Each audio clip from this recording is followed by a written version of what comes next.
একদম আকিদা। এবং আমাদের তরিকায় 100 জন যদি টিকে থাকে, 100 জনের মধ্যে 100 জন আল্লাহ রসুল সাল্লামের জিয়ারত হবে, একজন বাদ যাবে না।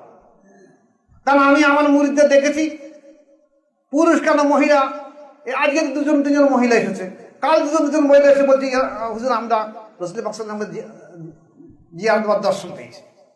তাহলে তারা একটা মহিলা, তারা যদি বলতে পারে জিয়ারত দর্শন পেয়েছি, আর তোমরা হাফেজ কালী মাওলানা মুফতি হয়ে বলছো না কেন? আসলে তোমাদের খাদ্য ঠিক নেই, আকিদা ঠিক নেই, আকিদা ঠিক নেই, খাদ্যের ঠিক নেই বলে আজকে তোমাদের এই অবস্থা ঘটেছে।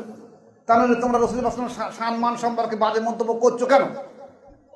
আল্লাহ রসুলের সম্মান সম্পর্কে যারা পরিমাণ, শস্যা পরিমাণ যদি অন্তরের মধ্যে বাজে মন্তব্যের কটূক্তির কিছু থেকে থাকে, তাহলে প্রকাশ না হয়েও থাকে, তবু তুমি মুসলমান থেকে খারিজ হয়ে যাবে। আর তুমি কে? যে রসুলকে সৃষ্টি না করলে দুনিয়ার কি সৃষ্টি করবে তার সম্পর্কে তুমি একটা মাঝে